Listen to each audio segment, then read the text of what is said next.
Dear viewers, we want to share with you a fascinating story based on real events. Be sure to listen to it. When two people start a life together, neither of them starts with a clean slate. Everyone has their past behind them, their mistakes, their interests, their views. If this is not taken into account, there will be no happiness together. They met by chance, as young people usually do. She was running out of the institute, and he was coming in. She ran into him like a torpedo and stumbled. He picked her up, thereby saving her from falling. While he held her to his powerful chest, how many times she died in his arms and resurrected no longer remembered. But she remembered for life the smell of his perfume, where she caught notes of ambergris, coriander, orange blossom, and tobacco. She was quite good at that. Her father was a master perfumer. He wanted her to carry on his work, and her mother simply called him a sniffer. When little Katia laughed at this, her mother Vera explained, "Imagine that in the whole world, where there are 7 billion people, there are about 100 people who have received diplomas of perfumery specialists. And this is our daddy among them.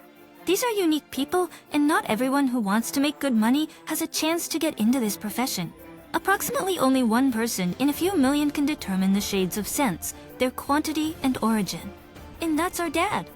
After that, Katia became even more proud of her father. Thanking the young man for the rescue and looking into his eyes, she decided for herself that he would be her first man. She was still 19, so what? And let him not know it yet. The main thing is that she wants it, and so it will be. "Hi, I'm Edward." Keisha and she ran out of the institute. They studied at the same university, but at different faculties. Edward at the Faculty of Information Security and Telecommunication Systems, and Keisha at the Faculty of Computer Science and Engineering. After a lucky fall, they did not see each other for a long time, until one day she saw him standing near a good car, which looked like a scared little puppy with huge blue headlight eyes. "Katya," and he waved to her. "Katya, do you two know each other?" The girls in her group began to ask. "I only know his name is Edward." "No way, he is the most enviable groom in the faculty. Handsome, rich parents." "You know everything. Lucky you." "What's with the grave voice?" "Because I don't know what he sees in you." "It's true, you're prettier, but I guess that's not what makes you happy," and she ran to the car. She was not embarrassed by his stare. She herself was looking at him boldly, defiantly, with great interest. That's Saccharines, long black hair, blue eyes that turned black with dilated pupils. Oh yeah, and when he was angry or as he was looking surprised now, "Should we go for a ride?" She didn't know the right thing to do. After all, the girl didn't know him at all, and getting into a car with a guy she didn't know was wrong. So she bravely refused him. "As I watched Deepa, I don't know you very well, so no, I won't go." You should have seen his eyebrows go up in surprise. He wasn't used to being rejected. "Well, alright, suit yourself." The girls were still standing on the stairs watching the free show. "Lisa, Nadia, shall we go for a ride?" His words, like a slap in the face, left a painful mark. The girls did not force themselves. On stiff legs, barely able to hold back her tears, she headed for the subway, not forgetting to wish her a good time. What a fool she was. She thought the hardest thing was to get acquainted with such a handsome man, and then everything would work itself out. She was drawn to look around to see what was going on near the car, but she held out and didn't give either of them the satisfaction of laughing in her eyes. Edward looked after her and regretted his boorish act. The blood pulsed in his temples. His heart was beating fast. He wanted to catch up with her and apologize. "I'm sorry, girls. Let me take you for a ride next time." "No, Edward, you can take us home," Lisa said defiantly, "especially since Nadia and I live next door." After that, Katya did not look in his direction for a month, although she was very worried, and every time she met him, her heart was beating like a sheep's tail, but she did not give up. Edward was always surrounded by admirers. They all looked at him lustfully and hung on his neck like laundry on a rope. And Keisha was afraid of becoming one of them. She was afraid of giving up quickly without a fight, of believing and regretting it. She hated him for his smile, which revealed all 32 teeth, as if he were advertising toothpaste or the latest dentures. The young man asked himself the same question all the time. Why was he attracted to her, the one who wasn't looking in his direction? Her looks. But he had had prettier girls. Maybe it's her purity and unyieldingness to his irresistibility. He asked himself questions, and he couldn't find the answers. He looked at Lisa, a beautiful and interesting enough girl, ready to follow him anywhere. He saw the guys turning on her, and she felt it, thanking them for their attention with her radiant smile. Then why, for all her virtues, she made him feel sick and twisted him inside out, like a wild hangover after a bad vodka. After a week with her, he began to think of an escape plan from the relationship. Nothing about it pleased him. He was tired of her like sugary cakes, which were delicious at first, but after which he wanted borscht with sour cream and black bread. He understood that it would be difficult to get rid of her, but it was also unbearable with her. Lisa was outraged at this decision and took the news violently. He did not expect otherwise, so he was ready for it. He knew she was vindictive and would not forgive him. Edward knew it wouldn't be easy, but he didn't think it would be this hard. Lisa literally wouldn't give him a break. For a week, he skillfully hid from her, leaving the last class 5 minutes early. But this only made her more angry. Lisa, what do you want from me? We have to talk. I never promised you anything. I never said I loved you. I don't have any obligations to you. Do you understand? No, I see. How can you drag a girl to bed? So Lisa's beautiful, but how can you keep a relationship? So I promised you nothing? Is that it? Did I rape you? No. You didn't mind sleeping with me, so why not respect the girl? Especially since I can still say you're beautiful, but I don't love you and there won't be any more relationships. It took me a week to realize we're not a couple. I'm going to regret this. You understand. And she walked her hips. The girl skillfully took advantage of what nature had given her in abundance. And 2 days later, when he came out of the institute, he saw all 4 tires of his car flat. He even began to laugh. Child's play, he thought, and called for technical help. But when Edward saw the broken windows the next day, he did not like it at all and went to the security office to ask if there were any surveillance cameras. Yes, there are. They are installed around the perimeter of the university building. What happened? My car's been vandalized for 2 days. One day they pierced all my tires, and the next day they broke 2 windows. But I can't show you the surveillance video. Go ask the dean's office for permission. He was able to get permission from the dean, but it took him 3 days, during which time 2 more windows were broken. The video had a good view of his car. Then you could see a large group of guys who were standing around having a nice conversation, laughing, and when they left, the windows were broken. There's a whole bunch of guys here, wielding or helping someone wield. Do you have any idea who might be doing this? Yes, I have a hunch, but I can't prove it. The car had been in the service for a week, and Edward was brought to the institute by his father's chauffeur. Lisa walked around with her head held high and smirked. She, of course, expected him to come up and grab her by the arm and start shaking her, knocking out confessions, and she would scream and then write a letter to the dean's office for beating her up. But he didn't come up and ask her anything. She approached him herself. Would you like to talk? Maybe ask for something? She said with a sneer. God forbid I should ever contact you again. I can't see you, and of course I can guess whose hands did the broken car, but you still do not get anything. Look, now get out of here and stay away from me, alright? But I won't let you live in peace, much less hang around Kataya. Remember that if not me, then with no one. Who decided that? I decided, and so it will be. Did you see this? And he made a characteristic gesture with his bent arm. If a single hair falls from Katya's head, I promise you that you will answer for everything. For punctured tires, broken windows. I still have the videotape, but it may end up in the police. But remember that? You shouldn't threaten me and take my words lightly. If you care about Katya, stay away from her. I've told you everything. And she began to walk away in her tight-fitting outfit. He cursed the day. He'd invited her into the car and then met her at the motel. He wanted to show Katya that she wasn't the only one he could think of, but he showed himself to be a complete idiot. Edward waited for her outside the institute with flowers, wanting to apologize for his rude behavior. He saw Katya surrounded by the girls from the group. Of course, the one who laughed the loudest was Lisa. When she saw Edward with the bouquet, she realized that he had not heeded her words. He quickly walked over to Katya and handed her the flowers. I need to talk to you. And she doesn't need to, said Lisa, pushing Katya. Since when do you decide for me what I need and what I don't need? Go where you're going. Commander. Commander, you're out of your mind. Shall we go to the car? Edward called her. Why shouldn't I go to the car? I don't really know you, so let's talk over there on that bench. I think it won't take long. You don't want to talk to me at all? Well, to be honest, I don't like such rude people, even if they're beautiful. You're absolutely right. I would like to apologize for my behavior. I don't know what came over me. Well, consider yourself forgiven. She stood up and walked towards the subway. Katya, don't run away from me. I really like you. Edward, This is not the feeling you're talking about. You don't like me at all. I just happened to be the first one to send you away culturally. That's all the chemistry. So don't sweat it. It's okay. I'm not mad at you anymore. I'll see you later." But he decided not to give up. The young man no longer invited her into the car. He waited patiently for her outside the institute and walked her home. In the subway, they stood so close to each other that he was happy to feel her near and smell her hair. They didn't go straight home, but went into a cafe nearby and drank coffee and cakes, and only then said goodbye at the entrance. Bert gave her what he thought were simple presents. He gave her a silver pendant with a heart, a hair clip for her naughty hair, a good pair of headphones that had fallen on her and been stepped on. She herself did not notice how she became dependent on his attention. Tenderness, care, constant presence in her life, and probably love. Inhaling the scent of his perfume, she smiled and was ashamed of the shameless thoughts that came to mind. But she had nothing to do with it. That smell, clearly with pheromones, could cause any girl exactly those feelings and desires. And since Katya had never had a young man, she fell victim to his subtle advances.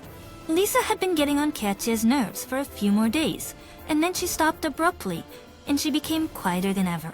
Edward could not understand why such a change took place, but he was glad that Lisa's attempts to win him back had not been successful. He learned of their reasons by chance a few months later. New Year's Eve at the Institute was fun and noisy. The music was so loud that it was hard to talk. Lisa showed up unexpectedly. "The good, let's go dance. I missed you." He grimaced as he looked at her. "I cannot reciprocate. The farther away from you, the calmer. Tell me what you want." "I told you to dance." Ducked. "No, I won't dance with you. Katya's waiting for me." She shot him a mocking look and looked back, seeing those huge eyes of Katya who looked at them without blinking. Lisa didn't seem as beautiful to him as she used to. He still couldn't believe that he had been fascinated by her, even if only briefly, but he had turned out to be an impenetrable idiot. "Why do you keep fighting with her?" Bovka asked, barely moving his tongue. He was a close friend of Lisa's. Her backpack was always on his shoulder.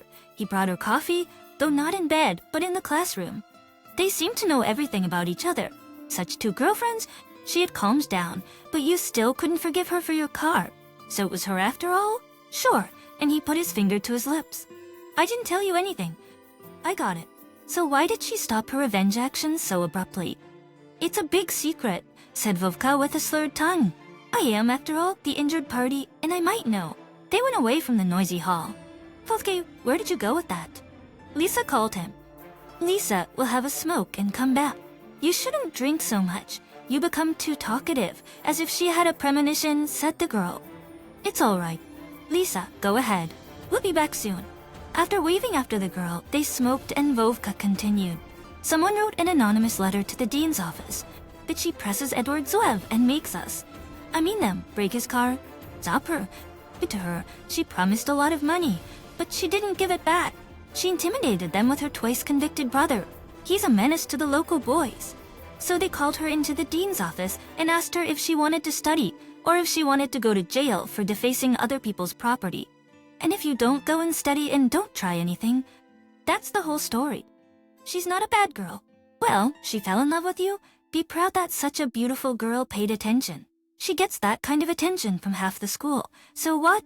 It's New Year's Eve. It's a holiday. Don't spoil the mood." "Well, thank you. I owe you one." "Look, don't tell Lisa." Now, I understand why they called me to the dean's office and asked about the car in such detail. I was very surprised then, but now there are no blank spots. They went back into the hall together and each went up to his girlfriend. Most of the students in Katie's group were single, and their interest in the unmarried, rich, and gorgeous Edward was more than understandable. But he was attracted to Katya. For all their good attitude toward his friend, they were surprised why she could attract him so much. Judging by the fact that men love with their eyes, she was the most ordinary girl. Was pretty, but nothing more than that. Brunette with long hair, there were a lot of them at the institute. Institution at Pussy's years. Who would understand these handsome blue-eyed men? When he approached Kataya, Edward asked her to dance. And the way he told her that, goosebumps ran through her body. He squeezed her hand and gently put his arm around her waist. "You're not a bad dancer," she complimented him. "I did ballroom dancing till the 8th grade, and then my partner broke her leg, and with the other, I did not want to pair up, and that was the end of my dancing." but it's worth it to do a few par, and the memory immediately helps, and my legs start moving in the right direction on their own. Around 11 p.m., everyone started to leave. He went to see Katya off. As she drove up to the house, the girl looked at her windows. The kitchen light was on, and she could see her mother's silhouette in the window. "She's awake," said Katya, and wanted to get out of the car. "Don't hurry." I haven't wished you a Happy New Year yet, and put the bracelet on her hand and kissed her on the cheek. You will wear it with the pendant I gave you earlier. They are from the same collection. Thank you very much. I didn't make you anything. I'm ashamed. But I'll make it up to you. She felt as if he was still waiting for something, and she didn't push the young man away when he gently touched her lips. He was a little bolder when he tested the boundaries of what was allowed, and the kiss was a real, head-breaking one, all the more so when it was the first. A thin strip of metal on her wrist and the words, "I like you," kept her awake all night. That was how her first love came to her unexpectedly. The attention of such a guy was certainly flattering. She looked at his presents, where on a little tag was written in gold, "To my Katya." She could hear the words directly, as if he were whispering them in her ear. This love, bursting into Katya's heart, gave her strength and self-confidence. And she certainly would not give in to the mercy of all sorts of Lisa and Kira, who were just waiting for her to stumble somewhere. They were baleful, seeing how Edward was courting the girl, and she didn't do anything about it. No, she did. She didn't hang around his neck. And she was a little cold, but not because she was so experienced in love games, but because she was afraid of those first feelings that were intoxicating and head-spinning. "I don't even know what to advise you." Her mother walked around her as she told her about her new acquaintance and showed her his gifts. And when she showed his picture, her mother looked at him for a long time and said, "Oh, he is so handsome." "What do you mean? He's too good-looking for me." "No, of course you are the most beautiful and the best for me." "Mother, I'm not asking about you now. I'm asking about him. Do you think I'm too simple for him? Not too beautiful? I don't understand you. Every girl, beautiful or not, waits all her life for her love and a prince. Just a handsome husband is someone else's husband." "Mama, what husband? I've known for 3 months." "That's good. You don't have to set yourself up for a serious relationship." "Thank you, Mommy, for your encouragement. I just want to protect you from disappointment and misery. Such handsome men are too fickle." She hugged her, held her close, and with one lip asked God for her daughter's happiness. Outside, the window snow was falling in flakes. It had not been like this for a long time. At last, it felt like the new year was approaching. Katya covered her eyes with her palm from the blinding whiteness of the snow and thought sadly why she was not a pretty girl. "Don't worry, girl," said an invisible voice. "Lisa is beautiful and Edward doesn't want her. So you're prettier for him? Believe me, what a man loves is sometimes impossible to say. It defies all logic. So be yourself. That's how your Edward likes you." She smiled at this kind of dialogue, then lowered her eyes and saw the blue familiar car. It was Edward. He didn't know where to look and wandered his eyes helplessly around all the windows of the house. Katya opened the window and shouted, "Ed, I come upstairs," and called out the number of the house. When he saw Katya, he rejoiced like a child. He took the flowers out of the car and headed for the entrance. Katya got nervous, ran to the mirror, combed her hair, but did not have time to change and appeared before the young man, looking a little embarrassed. "That's not about you, buyers. This is for you." He held out a bouquet of tulips. "Tulips in winter," Katya exclaimed happily. "Yes, I'm so glad to see you." He came very close to her when Katya's mother and Farah came out into the hallway. She wanted to make a friendly face, but failed. The boy was only guilty of being handsome. "Mom, I'd like you to meet Edward. We go to university together, and this is Vera, my mother. Pleased to meet you, and like a magician."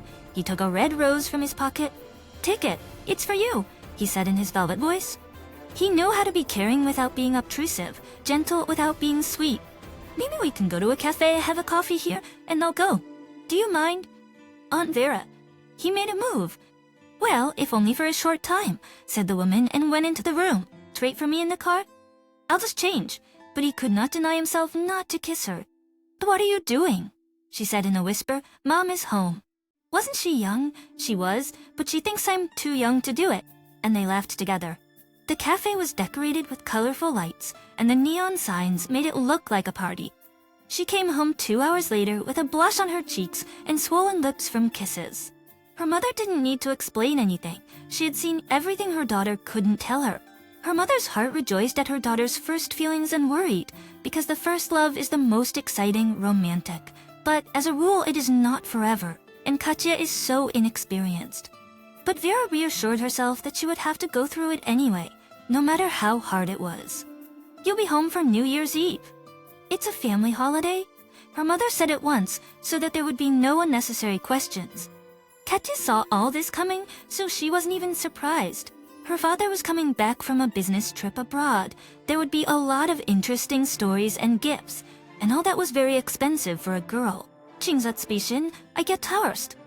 I was not going to go anywhere. We will go for a walk on January 1 or 2. And then, the session, there will be no time for walks, said Katya. They spent the first 2 days of the new year together, and it seemed to her that they had exchanged a few words.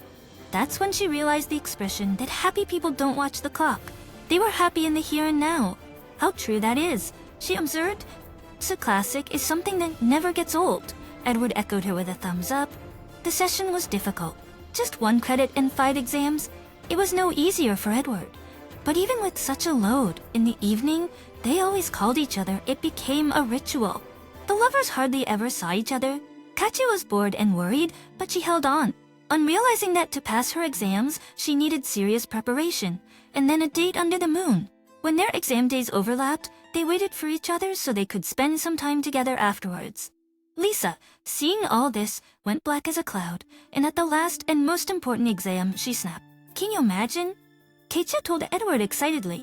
I had to show the professor the ticket, which did not match the cheat sheet. Only Liska could stoop to such petty nastiness, which threatened to expel me from the exam. I had to be nervous, so I only got a B, and I was so prepared. What a bitch. Did she plant a spur on you? Edward asked. Well, yes, but she didn't do anything. She barely got a C out of anger herself. Yeah, that's a shame. Come on, she's not bad either. As time went on, the 4th and 5th year was behind us. It was the most beautiful romantic time for young people. They got to know each other better, laughed at each other, but still loved each other with all the advantages and disadvantages that were abundant in each other, as indeed in any person. The days when they quarreled were black for both of them. Very touchable Taejia's mother was ready to turn herself inside out to make her daughter feel good. If she could, she would make the whole world revolve around her if it made her feel better. But she was only better off with him, with her Edward. The quarrels ended in a tumultuous reconciliation and promises never to quarrel. During this time, Edward introduced Katya to his parents. Mother Maria was reticent in her assessment of her new acquaintance. She, of course, wanted another girl for her son. Rarely do future mothers-in-law like their sons' choices. She's a little gray son. What do you see in her? Smart, yes, well-read. But outwardly, you outshine her. And you should, on the contrary, son, and she raised her head proudly. She was indeed a beautiful lady. Edward was a copy of her. He never saw his mother not combed or sloppily dressed. The image of his mother from childhood was perfect. Mom, how did you choose your father? Like a stallion. Did you look in his mouth or in his purse?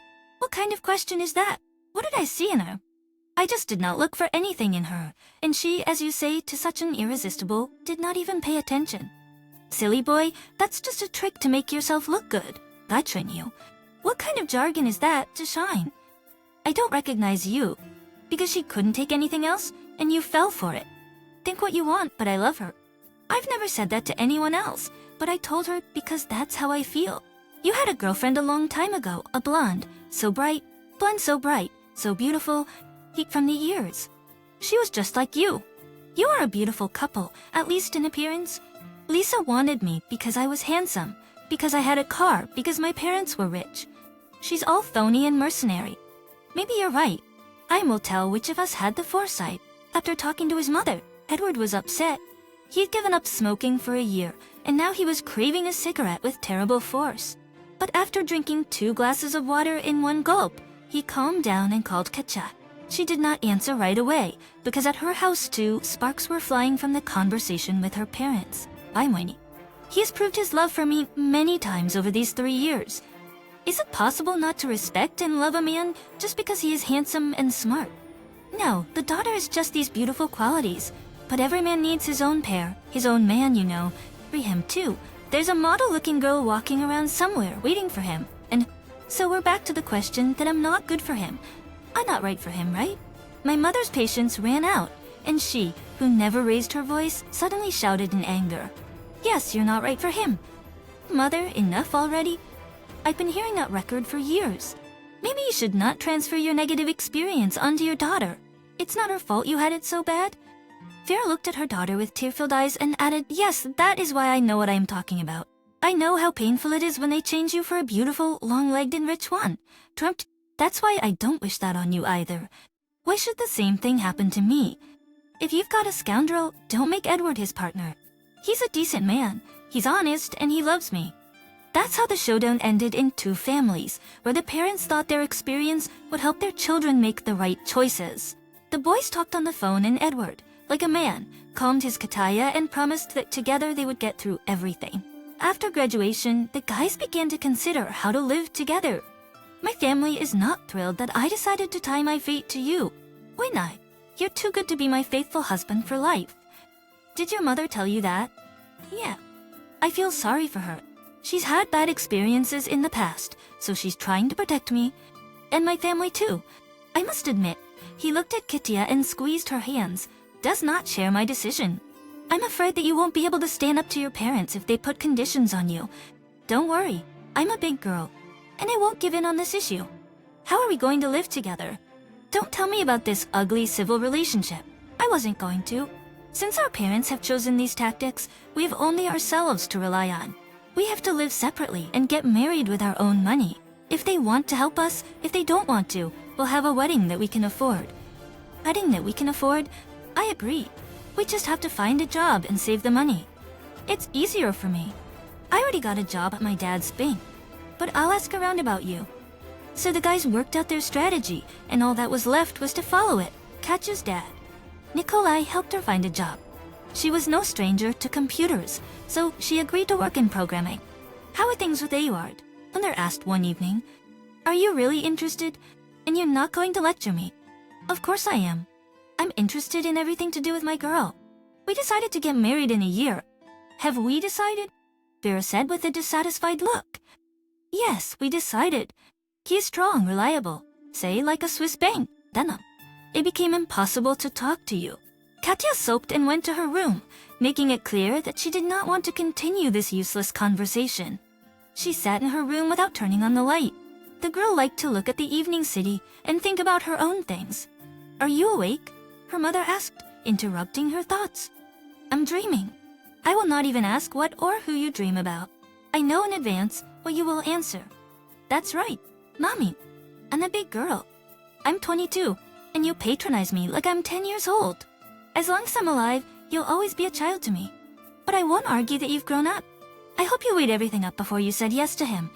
The mother, he's coming to you to ask for my hand, and I would ask you not to tell him about your bad experience. I'm sorry if I offended you. Mother was really offended and left the room without saying a word. The year flew by very quickly. The guys filed the documents at the registry office. Edward bought the rings together. They booked a cafe, discussed the menu. All that was left was to buy a dress, a beautiful white dress which all girls dream of as soon as they are born. Katya did not have many girlfriends. She had never managed to get intimate acquaintances at the Institute, and her neighbor Tatiana, with whom she had shared a desk at school, was a friend to cry on her shoulder. Katya was proud of the fact that she bought everything with the money she earned without turning to her parents. When her daughter opened the door and saw the white dress, her mother Vera could not hide her surprise and resentment. Why do you consider your mother to be enemy number one? You didn't say anything. You did everything myself. I have an only daughter, and you deprived me of such pleasant and exciting moments. She cried, and Katya regretted 1,000 times that she hadn't gone with her mother. I didn't mean to upset you. Because you're against Edward, and I'm marrying him. Anyway, he and I have saved money for a year, rented a cafe, ordered everything, rented an apartment, and will live separately. That's what we decided. That same evening, a young man came to the Mikhailovs to ask for the hand of their daughter. When he opened the door, Katya saw a small bouquet of flowers, which she held out to her. Okay. She brought the bouquet to her face and buried herself in it to hide her embarrassment. After all, she knew why Edward had come. Her parents knew too. Her father, Nikolai, like all men, looked at it more simply. But Vera had never come to terms with her daughter's decision. "Good evening," said the boy. He was well-dressed, confident, and good-looking as always. "This Vera Nicholas. Ask for your daughter's hand in marriage. I loved her as soon as I saw her, and I will always love her. And if in your heart you find the strength to believe me, I promise I will make her happy." To encourage Edward, Katya took his hand. Both of them were ice cold. His mother was looking straight into Edward's soul, and at the sight of her stern face, he adjusted his tie. "Well, why are you silent?" The mother turned to her daughter. "Without your wish, we will not give you to anyone." "Mom, Dad, I love Edward too. And I always have, even when I told him not to come to me anymore. That's why I want to make a family with him." She buried herself in his shoulder and cried. Nicholas opened his arms, into which his beloved daughter dived. "I do not mind," said her father, "because I want to see you happy, and without this young man, as I understand it, you will not be happy." "No, Daddy. Vera, you have the floor, haven't you? I also want to see my daughter happy, so I want to tell my future son-in-law that marriage is a serious thing. But judging by how much he takes care of our daughter, he understands that we're giving you Arcadia." After these words, everyone spoke at once, and Edward took out a bottle of champagne and offered to celebrate this important day. "And now, young man," said his father after drinking the champagne, "sit down and tell us where and when your wedding will take place. We also want to take part in it as much as we can. You have already decided everything yourself, right?" "That's right," said the young people. When the parents met, the fathers immediately found a common language. "Are you the Nikolai Mikhaili?" A cheap sniffer. Maria, he called his wife, is the same Mikhailov who can guess all the shades of odors. And he shook his hand for a long time. Then the men talked about hunting. It turned out that they both liked not so much to shoot as to walk around with a rifle and admire nature. And the women got to know each other, looked at each other, and when they got to know each other, they found some people they knew in common, and this immediately brought them closer. And the unbreakable wall fell down. Of course, they did not become friends at once, but they stopped hiding from each other. The evening of acquaintance was in the same cafe, where in a month's time, an important event in the lives of the two families would take place. They will marry their children, thereby becoming related, and they will have to communicate as relatives. The young couple lived separately, renting a nice studio apartment. Both parents invited them to live with them, but the boys stubbornly refused, saying they had to get used to being independent. Living with Edward, Katya now understood why the girls were crazy about him. They often confessed their love for him, but Edward himself never said those simple, but so important 3 words, "I love you." The first time he said them only to his Kachoya. There were many who wanted to sleep with him, but the only virgin he had was his wife. He only now realized how important it was for him to realize that Katya had chosen him first. How nice it is to have a woman who shares a bed with you, just yours. The feeling of not having any man touch your woman was beyond compare. He was bursting with pride, his self-esteem rising that this woman was there for him and loved him. 2 years later, they were able to buy a 2-room apartment, Edward making good money and was moving up the career ladder. And after another 6 months, she felt that they would soon be 3. Pregnancy was hard. Toxemia wore the woman down, she lost weight, she had no energy to go to work. A week later, she was taken straight from work to the hospital and left to stay.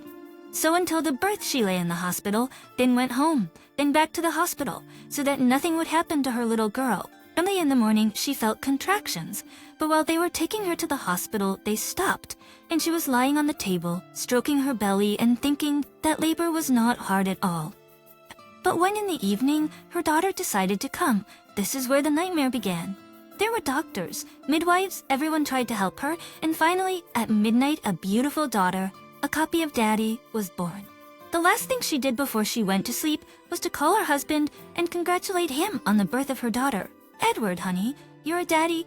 I congratulate you." He shook his head as if she could see it, then came to his senses and shouted so loudly, "Thank you. I love you. Tatya, Ikshin, and I love you." A week later, the happy husband took his girls home. Now he felt a double responsibility for his wife and child. The baby turned out to be restless, and in spite of the fact that the appearance of a new member of the family pleased the parents, the constant lack of sleep, tiredness, all this resulted in irritation and dissatisfaction. Rocking the baby in her arms, Katya was worried. Is it impossible to avoid a fight? Thought the young mother. Now there was a third one in their duet, equally in their duet. Mom and Dad had to try to communicate in threes and find the strength to count on each other's attention. My husband understood all this and helped when he could. He got up for our daughter at night and let her sleep a little, but it was hard to manage without her mother's help.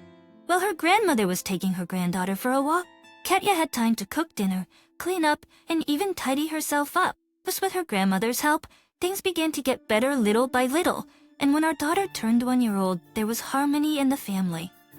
On the eve of our family's 10th anniversary, Katya went shopping looking for an outfit. She really wanted to impress her husband and rekindle some forgotten feelings. As on the way home, she kept wondering how quickly these 10 years had flown by. During that time, they had gotten to know each other so well that sometimes even words were not needed. Only a look, only a gesture. She learned to yield to her husband, as he did to her, and their union became reliable and unbreakable. Perhaps that's why the 10th anniversary was called a tin anniversary. It is also called a pink wedding because there is romance in the relationship between the spouses and the love feelings that have survived despite the many years of life together. Edward also had a serious approach to this date. He did not want to be banal, so he was looking for something special for his wife. He leaned over the shop window, where the jewelry was displayed with unusual beauty. "May I help you?" He heard the voice of a young consultant. "Yes, I like this ring. You have wonderful taste. I wanted to buy it for my wife." "For your wife?" "Yes, we have a tin wedding coming up. 10 years we've been married, and it's been like 10 days. It's not the first time you've stopped by. I remembered you immediately. You're such a bright man." "Thank you, but it's not about me now." Yes, of course. This ring is a one-of-a-kind piece. It is the work of a private jeweler and designer, whose works are distributed not only in private, but also in museum collections all over the world. Look, and she, wearing a glove, picked up this ring. The unexpected design of this jewelry creates the illusion of extravagance, which is never repeated. Each piece is unique. She finished. What kind of stones does it use? Edward Turret asked. It's white gold, sapphires, and diamonds. But if you have a tin wedding, or it's also called pink, just this ring with amethyst, sapphires, and diamonds is appropriate. I'll take it. He left the store in a great mood and thought that he should also remember to buy pink roses. Katya bought a beautiful pewter beer mug for her husband, on which was written the tin wedding 10 years. It's when everyone was seated at the table. Katya came into the room in her new outfit. Everyone clapped without talking. Richard looked at his wife with such adoration, such love, as on the first day they met. She was forever in his heart and was everything to him, but never boring. He was willing to do anything for her, just as she was willing to do anything for him. Just before the celebration, Katya was not feeling well. Nothing hurt, and she had no energy. Go to the doctors, my mother insisted. And tell him nothing hurts. My cheeks are flushed, but I have no strength. Right, yes, that's exactly what you say. Take the tests, and if everything is good, then you really need to rest. Tell your beloved husband to buy you a voucher to the sanatorium. You rest, bathe in the sea, and you'll immediately feel better. Historians, I do not want to go anywhere without Edward. In 5 days, I'll be bored, and the whole vacation will be ruined. What happened to your instinct for self-preservation?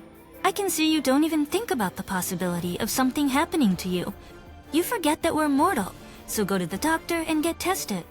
And you don't need any fun at the sanitarium if you won't tell your husband. I'll talk to him. No one's asking you to interfere in our relationship. If I have to, I'll do it myself. And that was the end of the conversation. After the anniversary, Katya went to the hospital after all. As I look at your tests, the doctor said, everything seems fine, but some indicators I do not like. Go to your women's doctor. Let them take a look at the ultrasound. And here's your voucher for a mammogram. Have to rule everything out. After going through all the doctors, the woman calmed down because nothing foretold trouble. Another year passed. Katya felt no worse, but unfortunately no better. She quit her job. Her husband insisted on it, and she took more rest. Helpers came into the house. One came once a week to clean, another to cook. Katya was always busy with herself. She took walks, swam in the pool, met and saw her daughter off to school. Repeated blood tests this time showed a decrease in hemoglobin, platelets, and healthy leukocytes.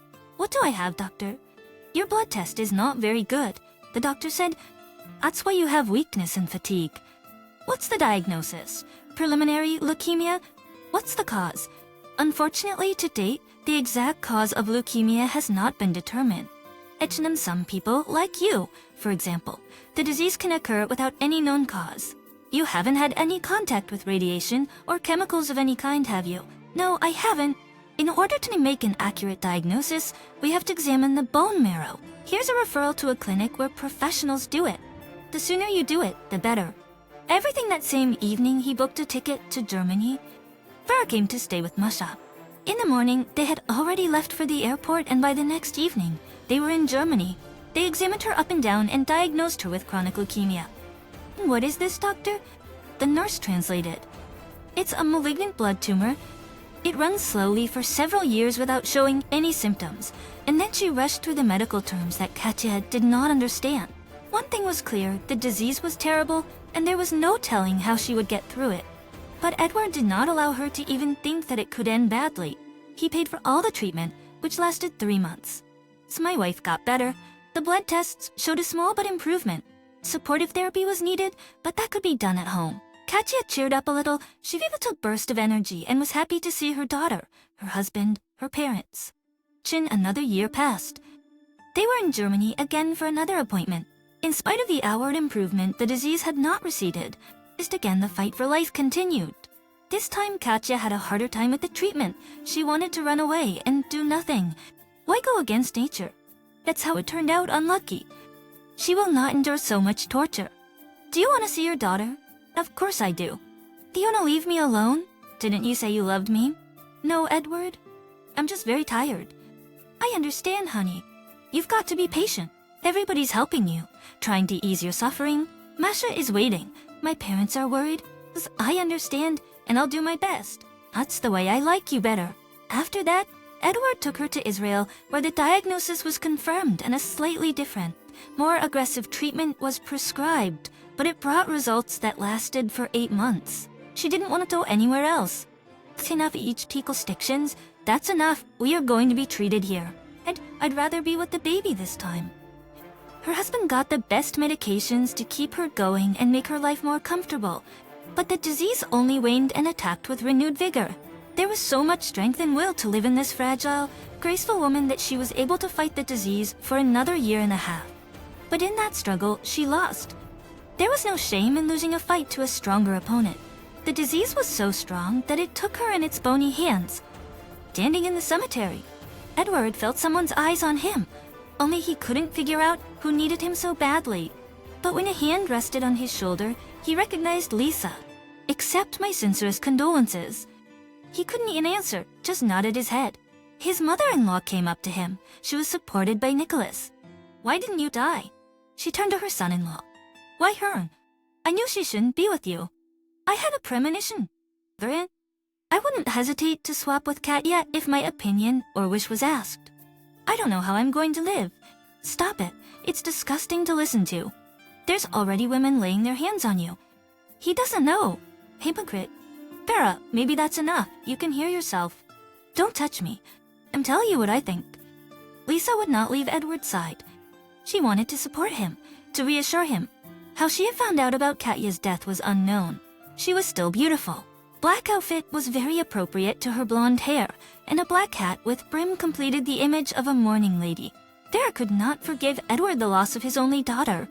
She was understandable. Burying one's children out of nature was wrong, although she saw how her son-in-law tried to cure his wife, how much money he invested in her health. That's how the Lord decreed it. It's on this earth. Katya fulfilled her mission. Now she will watch the life of her daughter and husband from another planet. Forgive me for such a heavy chapter, but it happens in life and our story is proof of that. Dear listeners, your support is very important to us. If you like our story, please like, comment, and subscribe. It's very motivating for us. We need your feedback to improve our content.